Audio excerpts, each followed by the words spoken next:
Welcome back to the AI Daily Brief. Yesterday, there were many breathless posts about the incredible progression and performance of OpenAI's new open source model. Twitter was absolutely flooded with posts like this one from Dharmesh, the founder of HubSpot, screaming excitedly about how they were running this model on their MacBook Pros. And of course, as you heard yesterday, there was a ton of excitement about the reported benchmarks. But inevitably, what happens is in the first 24 hours or so after a model gets released, people actually dig in. They start putting it through its paces, running their own benchmarks, and generally trying to get a vibe off the thing to understand how good it is in practice. Sometimes that leads to a model that outperforms its benchmarks. Other times, in fact, I would say probably more often, the shine gets a little bit worn off. Now, in the context of this model, where it's open weights and there's more information to play with, there's even more hacking to be done. So the question we're exploring on today's show is how people are responding and what vibe they're getting from it now that it's out in the wild. Initially, a lot of the responses I saw were somewhat similar to this one from Victor Talon.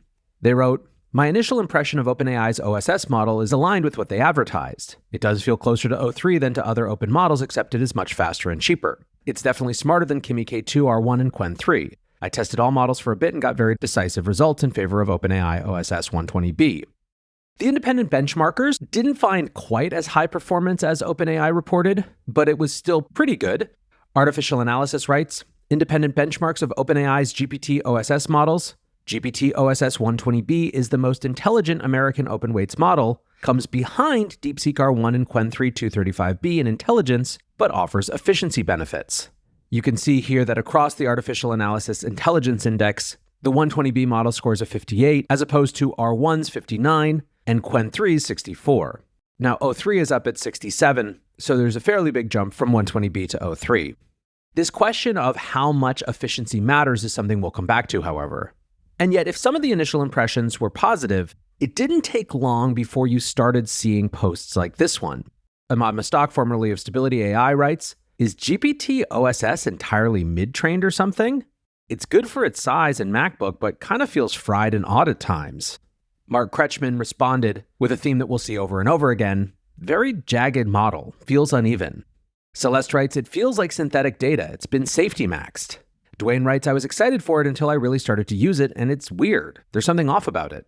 Almost like they trained it on safe responses from O3, or maybe early checkpoint of GPT-5. Evie writes, "Yeah, it has strange vibes. Reminds of Microsoft crappy models like Phi-4. OpenCode's Dax wrote, "Everyone legit I know is having a not good time with GPT-OSS so far. It's useful because now when I see popular accounts say it's so good, wow, I know they are BSing." Now, when people tried to dig in with Dax, it sounded like part of the issue was specifically with tool calling, which obviously really matters because as we talked about yesterday, to the extent that this is going to be useful as an alternative for agent builders who want a higher level of security, privacy, and controllability, tool calling functionality is going to be extremely important. And pretty soon, this became the popular narrative. Nikhil Chandak wrote, "What it is, state-of-the-art at its size. What it is not, O4 Mini as many people have been claiming." Sam Paish writes, "The GPT-OSS models have disappointing results on EQ bench and creative writing. It may be a function of the low active parameters, although the high performance in other evals suggest the priorities were elsewhere." And indeed, this is one of the biggest themes that's going around AI Twitter right now, is that this model seems to have been really focused on some particular use cases and not on others. Bjorn Pluster wrote a long thread about how GPT-OSS 120B is, quote, "very blatantly incapable of producing linguistically correct German text."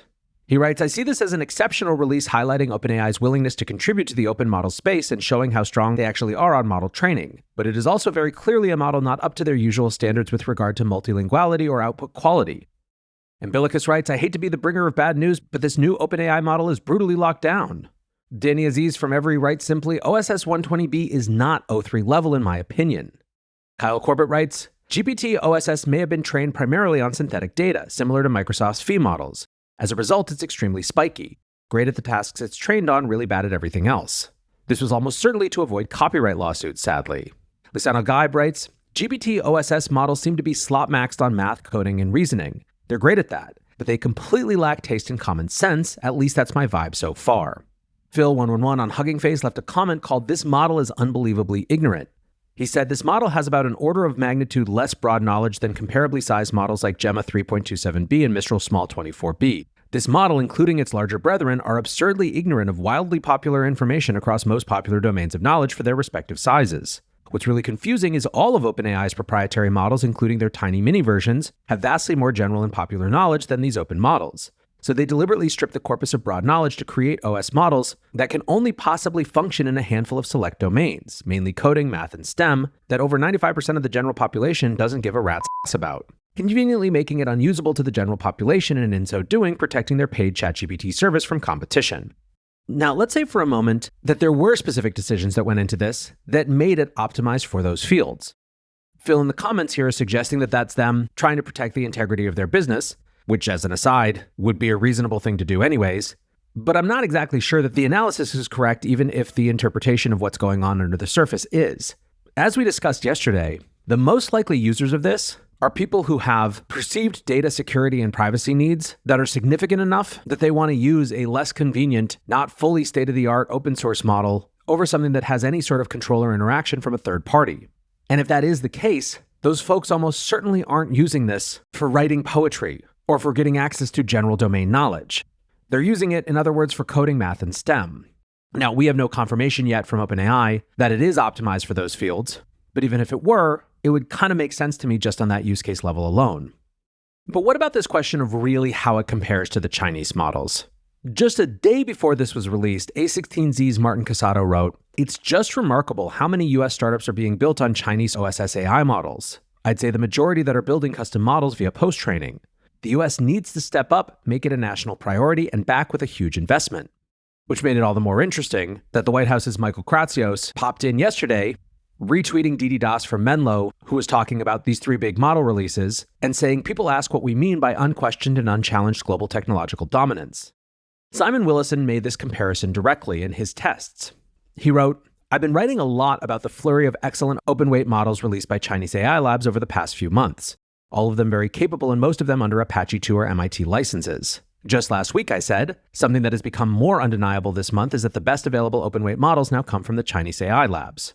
I continue to have a lot of love for Mistral, Gemma, and Llama, but my feeling is that Quen, Moonshot, and Z.AI have positively smoked them over the course of July.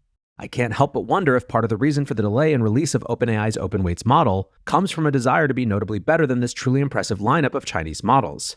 Simon continued, "With the release of the GPT-OSS models, that statement no longer holds true. I'm waiting for the dust to settle and the independent benchmarks that are more credible than my ridiculous tests to roll out, but I think it's likely that OpenAI now offer the best available OpenWeights model." Ramjad didn't find that, though. He writes, "I tested OpenAI's brand new open source model against Kimi K2 and Quen 3 Coder. It seems to have performed worse than the Chinese models in one-shot tasks. Somewhat disappointing to see, but I think over the coming days, people will find good uses for it within coding." Dax again writes, "For coding, they're not anywhere close to the Chinese models in the last few months. We'll give it time for dust to settle, but simple evaluations aren't enough." Lisan Al-Gaib writes, "There is no Western open source model that beats or ties the best Chinese open source models." And adding even more questions to this is Ethan Malik, who retweeted Simon sharing the Chinese competition section of his post, with Ethan writing, "The US now likely has the leading OpenWeights model or close to it, but the real question is whether this is a one-off situation from OpenAI, in which case the lead will evaporate quickly as others catch up. Unclear what their incentives are to keep updating." And this, of course, is a challenge. Let's say that the model isn't quite as good. Even this week, this is not the main announcement from OpenAI. This is just the amuse-bouche for GPT-5, which we think is coming tomorrow. So if we really want to compete when it comes to OpenWeights models, it's not clear that OpenAI alone is going to do that. Now, for a little bit more of an optimistic take, which is really just realism as optimism, Nathan Lambert wrote, "Seems like while this launch had the vibes right and OpenAI can jazz up a crowd, they're still going to go through a lot of the pains of why open models are hard. Just so many weird little failures I'm seeing people mention. May take a few weeks to get the best out of GPT-OSS." Matrix Memories responded, "The pain and beauty of open source. You can't run away from the edge cases or control for them." So of course, the optimistic take there is that part of what makes these open models valuable is what the community can do with them, and so we may not want to judge it based on these first blush impressions. Nathan actually wrote a very long post on his interconnects.ai blog, where he argued that OpenAI validates the open ecosystem, and that, quote, "Open models from the US labs were in such a dire spot that we need any step back in the right direction. But however, when the question becomes, is OpenAI the new open champion? His answer is not quite." Nathan writes, It's a phenomenal step for the open ecosystem, especially for the West and its allies, that the most known brand in the AI space has returned to openly releasing models. This is momentum and could be the start of the turning point of adoption and impact of open models relative to China. But he writes there's a lot of uncertainty in the incentives for open models. Some of the best China analysts I know share how China is sensing that releasing open models is a successful strategy for them and they are doubling down.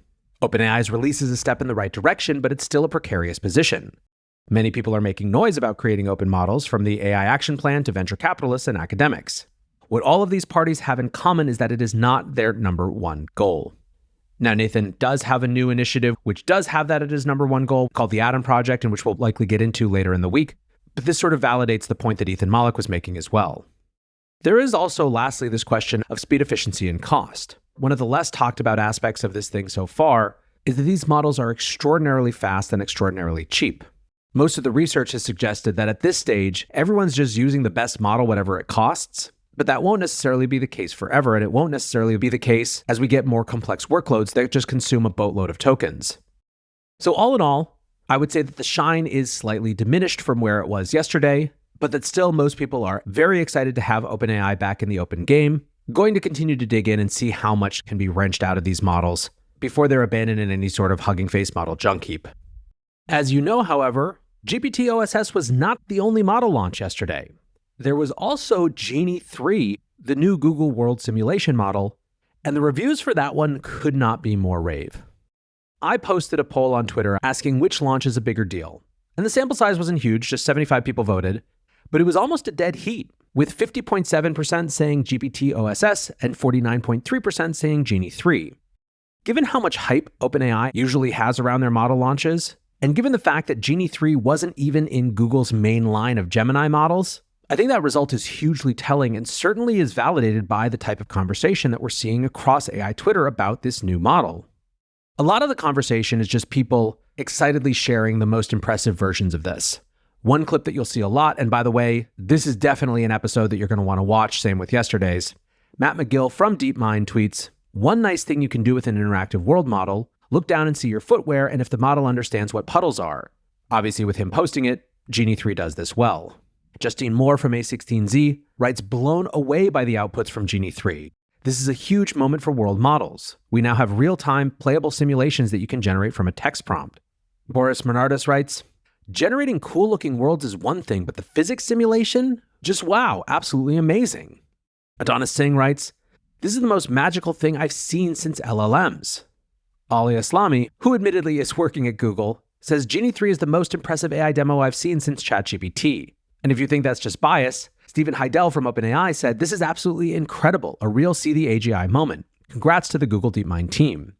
Machine Learning Street Talk called this the most mind-blowing technology they've seen since starting their podcast. And Professor Daria Unutmaz says, "I strongly believe Genie 3 is the AGI moment for AI video.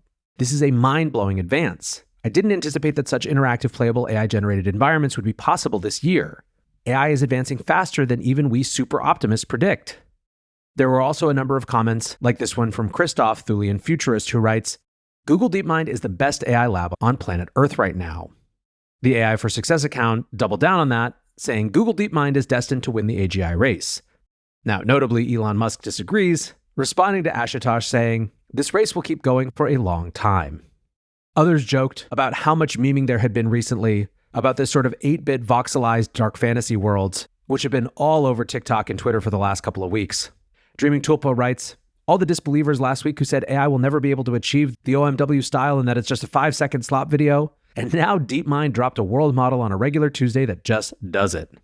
Sporadicalia writes, "You're telling me we've been pining over that viral AI-generated fantasy pixel video game for a few weeks and already Google is just like, cool, here you go." Now, one comment that I thought was really interesting came from Sincere Mickey. Genie 3 is honestly mind-blowing, and what I love most about it is that it's not copying human work. What the DeepMind team has created is something brand new that could not have existed without AI technology. And I think that's a really salient point. So much of the work stage that we're in with LLMs still is just getting them to do stuff we already do, but better, faster, and cheaper.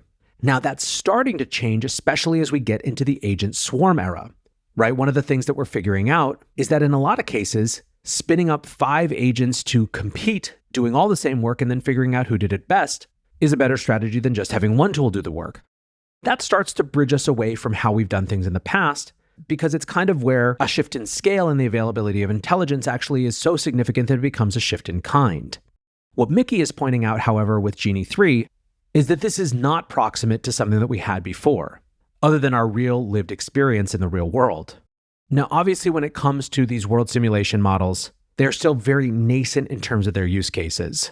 Even as impressive as these updates are, they're not yet in a state where, for example, they have the memory to actually create entire game environments. What people are excited about here is the trajectory and the new possibilities that are being opened up in their imaginations. Lastly today, I did want to come back to the Opus 4.1 question. It was very clearly Anthropic making sure they had an announcement in this crazy week of announcements, which I think is a completely reasonable strategy just from a press and communication standpoint. But as I shared on the first day, there were some who felt like it was maybe a little rushed just to get ahead. So far, I've seen comments on both sides. I've seen some who said that they're not sure that Opus 4.1 is all that much better than Opus 4, but I've seen others like this post from JS6A who says, Opus 4.1 has a much better sense of design than other models. He shared a single HTML page that it made up of some design firm.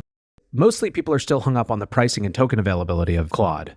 Gosu Coder writes, Opus 4.1 is so expensive, I'm so curious who can afford to run this as their daily driver. And when Cursor posted Claude Opus 4.1 is available in Cursor, let us know what you think, a huge number of the responses are some snarky thing like this one from August Landmesser. Enjoy your one request per month, guys.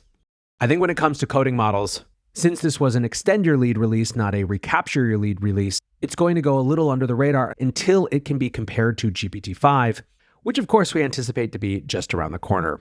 Anyways, guys, those are the first reactions, the sort of 24-hour reactions to these models. Let me know what you think in the comments. Appreciate you guys listening or watching as always, and until next time, peace.